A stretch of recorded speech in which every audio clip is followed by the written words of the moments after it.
Bonjour à tous. Dans cette vidéo, je vais vous parler d'un concept en psychologie qui est l'anédonie. L'anédonie qui est donc la privation de plaisir. Et je vais vous raconter donc comment ça se traduit dans la vie de tous les jours et vous raconter mon expérience avec, puisque moi aussi je traverse cette phase d'anédonie. On va voir les symptômes et comment on peut éventuellement y remédier.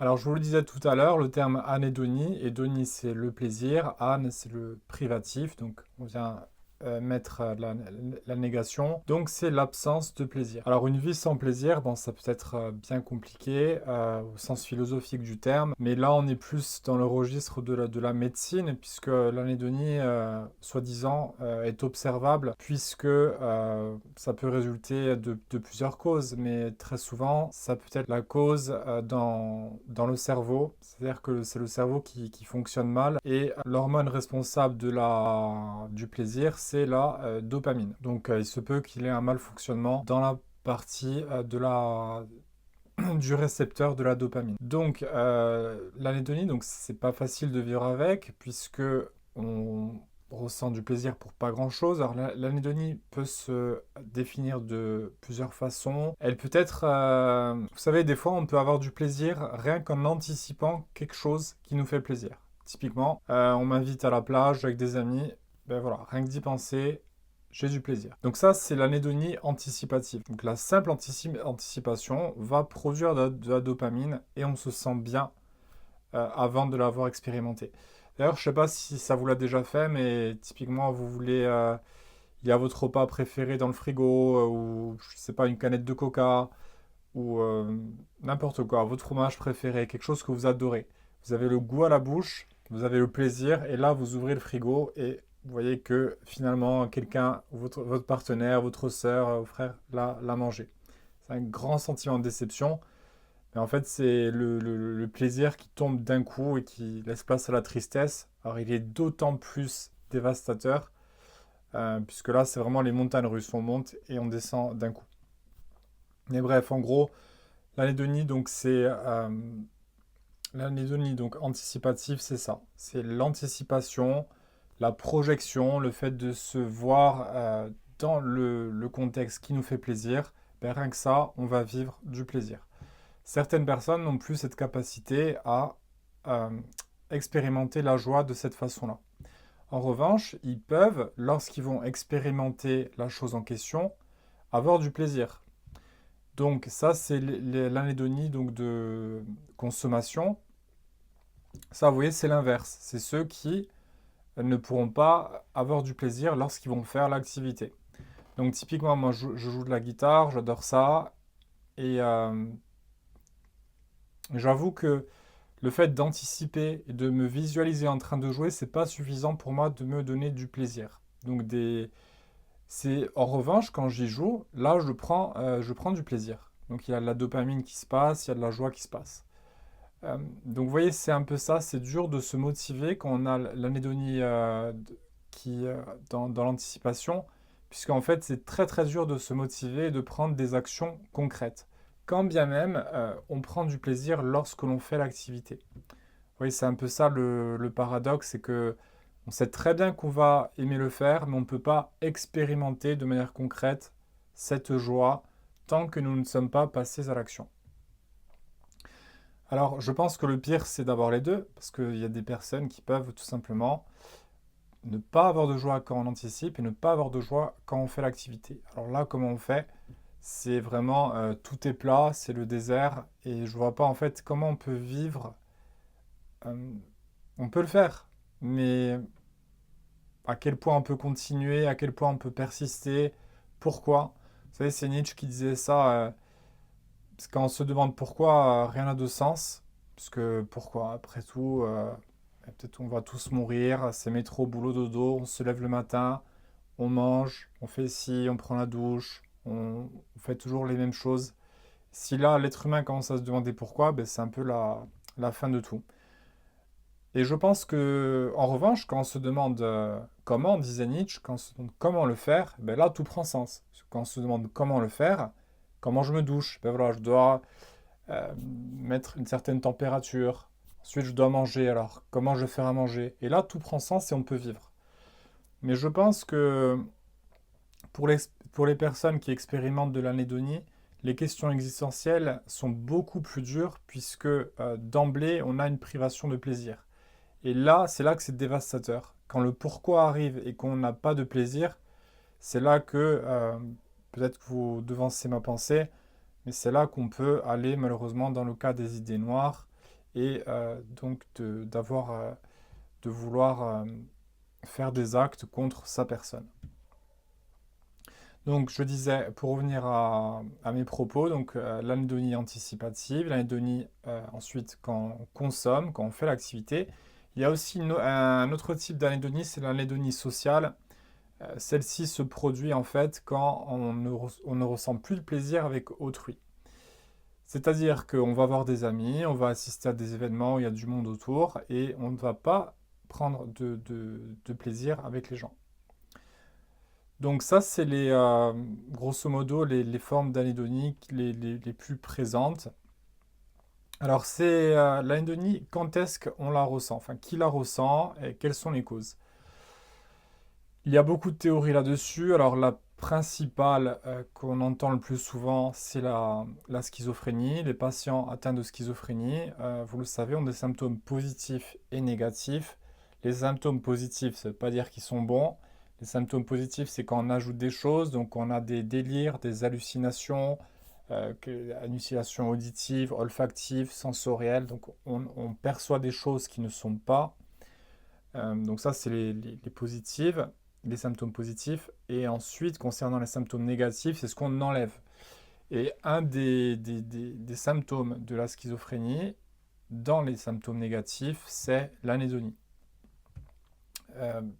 Le paradoxe dans tout cela, c'est que pour traiter la schizophrénie, la théorie principale, c'est qu'il y a trop de dopamine dans le cerveau. Et c'est ça qui est à l'origine des délires. Donc, on leur donne des antipsychotiques. Les antipsychotiques ont pour but de diminuer la dopamine. Vous voyez où est le problème?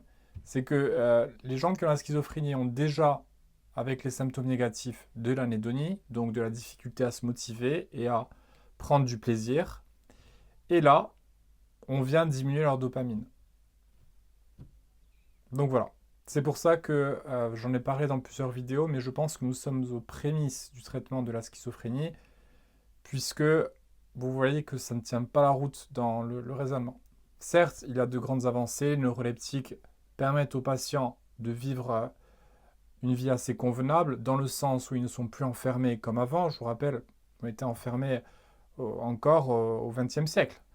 On enfermait les gens à vie, on les oubliait, il y avait des lobotomies, tout ça. Aujourd'hui, on peut quand même vivre assez convenablement, même si, attention, la vie sous neuroleptique est très très très dure, pour l'avoir expérimenté moi-même. Donc des grands progrès. Bref, pour la parenthèse concernant la schizophrénie. Bien entendu, la dépression, un des critères de la dépression, c'est l'anédonie. Il y a aussi le stress chronique, les douleurs chroniques et les traumas. Donc ceux qui ont eu dans leur vie des passages très très durs qui les ont traumatisés. En général, c'est dans l'enfance. Donc ça, c'est les personnes qui ont des prédispositions à l'anédonie. Concernant les... Alors, comment y remédier? Ce qu'on va faire, alors la théorie, donc, c'est très souvent de donner des antidépresseurs, donc qui vont stimuler la nérotonine. Donc, on pense à l'Effexor. Bon, moi, je l'ai pris l'Effexor, typiquement, et c'est vrai que ça m'avait assez aidé concernant mes symptômes de la dépression, mais c'est pas dénué d'effets secondaires. Donc à bien réfléchir, bien entendu, à voir ça avec votre psychiatre.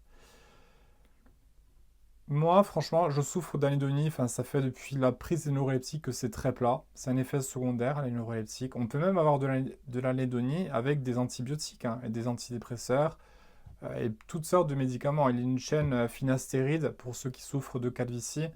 La finastéride, c'est ce qu'on donne pour simuler la pousse de cheveux. Et il y a des effets secondaires très graves. Beaucoup de gens ont eu leur vie ruinée à cause de ce médicament et ont développé de l'anédonie. Donc plus aucun plaisir. Et c'est très dur, puisque qu'est-ce qu'on fait? Rien n'a de sens. Et si la dépression vient s'attacher à ça, Pour moi, la dépression, c'est vraiment ce qui vient un peu tout compliquer dans le sens où on se pose des questions existentielles tout le temps. Et avant de passer à l'action, on se demande toujours mais pourquoi, mais pourquoi, mais pourquoi. Et vraiment, c'est dur, puisque les gens qui ne sont pas dépressifs, ils vont aller manger, ils vont aller faire des choses, et c'est spontané, c'est là. Et c'est physique, il se passe des choses dans leur cerveau. Tandis que le dépressif est à côté, il se demande pourquoi je fais ça, il questionne tous ses actes, et là, c'est très très très dur, pour l'avoir vécu moi-même. Donc, moi, j'ai toujours pas trouvé de remède à l'anédonie. J'ai essayé pléthore de compléments alimentaires. J'en ai essayé des centaines. J'ai essayé l'homéopathie, la psychiatrie. J'arrête. Enfin, je veux plus prendre d'antidépresseurs, d'antipsychotiques. J'ai décidé moi, d'arrêter mon traitement. Peut-être qu'un jour ça va changer. Peut-être que je vais revoir avec mon psychiatre. Je ne sais pas. Mais je n'ai jamais trouvé de remède. Je n'ai jamais trouvé de remède. Et ce qui m'aide beaucoup, en revanche, c'est la marche. Alors je ne peux plus courir parce que, bref, je vais vous faire l'histoire courte, mais j'ai eu une intoxication avec deux antibiotiques, pour pas les nommer ciprofloxacine et Flagyl.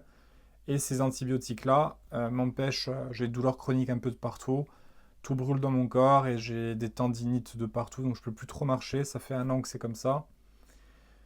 Donc avant je pouvais courir, mais maintenant je peux que marcher. Bon, mais je prends toujours du plaisir à aller marcher et à prendre le soleil. Ça, c'est quelque chose qui me donne de la joie. J'ai du mal à prendre du plaisir quand je regarde des films, quand je lis des livres.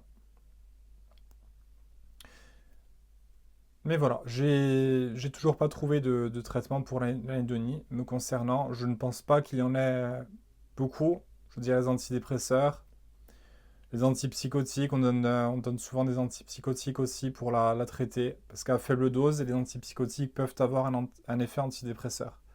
Je vous disais tout à l'heure, les antipsychotiques ont pour but de diminuer la dopamine à haute dose pour réduire les délires, mais à faible dose, ça peut avoir un effet antidépresseur. Et moi, j'ai un message à vous dire. Si vous souffrez d'anédonie, franchement, bonne chance, parce que c'est vraiment dur tous les jours de faire les choses alors qu'on ne ressent aucun plaisir, quand tout est plat, puis surtout quand c'est chronique, quand ça dure 1 an, 2 ans, 3 ans. Donc, mon message, moi, c'est que vous apporte tout mon soutien. Euh, Et un conseil que je peux vous donner, c'est ce que je mets en place, c'est la régularité. Franchement, je prends zéro plaisir, mais quand je ne me pose plus de questions et quand c'est mécanique, moi je tiens un emploi du temps et tous les jours je dois faire certaines choses. Je note même prendre petit déjeuner. Prendre mon petit déjeuner, faire un peu de yoga, travailler sur mes études, aller marcher, faire une vidéo YouTube, ce que je fais en ce moment. Vous voyez, je prends pas forcément de plaisir à faire toutes ces activités-là, mais je le fais. Et des fois, je ressens 1% de plaisir, et là, ça me motive à continuer et à renouveler la chose. Donc après, il faut s'accrocher aux victoires aussi. Essayez de noter le plaisir que vous prenez pour chaque activité. Par exemple, si vous êtes musicien et que faire de la musique vous procure 2% de plaisir, 3%, ben c'est très bien, notez-le. Et si écrire est moins thérapeutique, que ça vous procure 1%, ben vous savez que peut-être c'est une bonne idée de faire de la musique, puisque c'est ça qui vous procure le plus de plaisir. Donc c'est là qu'il faut être malin et il faut donner la priorité aux activités qui vous procurent le plus de plaisir. Et je pense qu'après c'est un cercle vertueux, parce que le plus on fait marcher notre dopamine là-haut, le plus on met notre cerveau dans de bonnes conditions pour savourer la vie, ben le plus après on va vouloir la savourer. Alors, je voulais aussi ajouter, l'anédonie, le problème, c'est que quand on ne ressent pas de plaisir, on veut s'échapper. La phase d'échappatoire ultime étant ne plus être là. Je ne vais pas entrer dans les détails, je pense que vous comprenez quand je dis ça. Donc ça, c'est le cas extrême. Beaucoup de gens ne recourent pas à ce cas-là, heureusement, même si malheureusement, ça, c'est le cas, ça existe. Donc pour s'échapper, qu'est-ce qu'il y a? Les addictions. On recherche les activités qui produisent de la dopamine à fond, on a des pics de dopamine. Et là, ben, on trouve les jeux vidéo, aller au casino, donc jouer au poker, ou à des jeux d'argent, être sans arrêt sur son téléphone, Alors les réseaux sociaux sont forts pour ça, puisqu'ils ils jouent sur ça, ils mettent des images rouges, des choses flash pour stimuler sans cesse notre cerveau, et après on produit tellement de dopamine qu'on est épuisé. Et sachez que la dopamine s'épuise à long terme, on n'en produit pas tout le temps, donc c'est amené à ne pas se renouveler. Un jour, plus on vieillit, moins on en aura. Donc le fait d'épuiser nos ressources de dopamine tous les jours en étant bombardé d'informations, en étant sur les réseaux sociaux, tout ça, ben, à long terme, on se fait beaucoup plus de mal. On pense que c'est bien, que ça nous apporte du plaisir, que ça nous fait du bien, mais très souvent, quand c'est des addictions, quand c'est chronique, quand voilà, on scrolle toute la journée sur son téléphone, on se doute bien que ça ne nous fait pas du bien, mais bon, on le fait. C'est un peu la vie du 21e siècle qui le veut. Donc voilà, des addictions, de la drogue, et on s'échappe, on s'échappe. Et ce qui est drôle, enfin ce qui n'est pas du tout, mais ce qui est vicieux, c'est que quand on prend de la drogue, on peut développer de la tolérance. Alors, vous savez, la différence entre la tolérance et la dépendance. La tolérance, c'est quand, typiquement, voilà, je vais vous donner un exemple, quand on prend un anxiolytique qui nous calme à 5 mg, ben un jour, ça va plus nous calmer. Ça va plus être suffisant. On va plus avoir l'effet anxiolytique. Et donc, on va devoir monter à 10 mg, puis à 15, puis à 20. Ça, c'est la tolérance. C'est quand une dose ne suffit plus pour nous amener l'effet escompté. Donc, le paradoxe dans cette addiction-là, dans les échappatoires avec la drogue, c'est qu'on a de l'anédonie même en consommant la drogue. C'est-à-dire qu'on n'aura plus de plaisir en s'échappant. Il nous faudra toujours plus, toujours plus. Du fait de la tolérance, si on a des médicaments, si on prend des médicaments, ou de l'alcool, typiquement un jour, ben, au début c'est 2 verres qui nous suffisent à nous rendre bien, et après il faut monter à 3, 4, 5, 6. Donc paradoxalement, on a de l'anédonie là aussi. On n'a plus de plaisir en consommant une certaine dose. Et puis, bien entendu, il y a l'anédonie, en fait, elle est peut-être que nous sommes destinés à l'avoir à terme, puisque la dopamine, on en produit de moins en moins avec le temps. Vous voyez, il y a tous ces facteurs-là qui font que ça complexifie un peu la chose. Écoutez, nous sommes le 31 décembre. Moi, je vous souhaite quand même de très bonnes fêtes. C'est pas facile quand tout est plat. Il faut s'accrocher aux petits plaisirs et espérer. L'espoir fait vivre. Moi, j'y crois grandement. Franchement, sans espoir, autant arrêter. C'est typiquement, vous voyez, le fait qu'on peut espérer, c'est qu'on n'a pas totalement l'anédonie. Parce que le fait d'espérer, vous savez, tout à l'heure, je vous parlais d'anédonie anticipative, c'est-à-dire qu'on ne peut pas se procurer du plaisir en anticipant un événement heureux. Et bien là, l'espoir, le simple fait d'espérer, nous donne du plaisir. Nous donne du plaisir que notre situation s'améliore. Donc un événement incertain dans le futur se produise. Ben ça nous donne du plaisir. Ça, typiquement, c'est que l'anédonie anticipative, si nous l'avons, eh bien, n'est pas totale. Donc voilà, si on a de l'espoir, c'est qu'il y a de l'espoir. Si on a de l'espoir, c'est-à-dire qu'on peut toujours avoir du plaisir. Et c'est malheureusement dans les cas où on n'a plus d'espoir, ou qu'on ne peut plus... on ne voit pas que le futur puisse s'améliorer, eh bien c'est là que, bien entendu, les situations sont les plus critiques et c'est là où il faut faire attention. Mais voilà, restons sur une note positive. Si on arrive à espérer, c'est que on n'est pas totalement dépourvu de capacité à ressentir du plaisir. Donc s'il y a de l'espoir, il faut s'accrocher à ça. Écoutez, voilà, nous allons être en 2025, sous peu, dans 6-7 heures. Donc si vous regardez cette vidéo, je vous souhaite une très très belle année et essayez de tout mettre en place pour lutter contre l'anédonie, qui est un peu le mal du siècle. Et essayez de vous renseigner, de lire, de mettre tout en place pour vous en sortir, car c'est possible. N'hésitez pas à commenter dans la vidéo si vous aussi vous avez cela. Et moi je vous dis à très bientôt dans d'autres vidéos. Prenez soin de vous.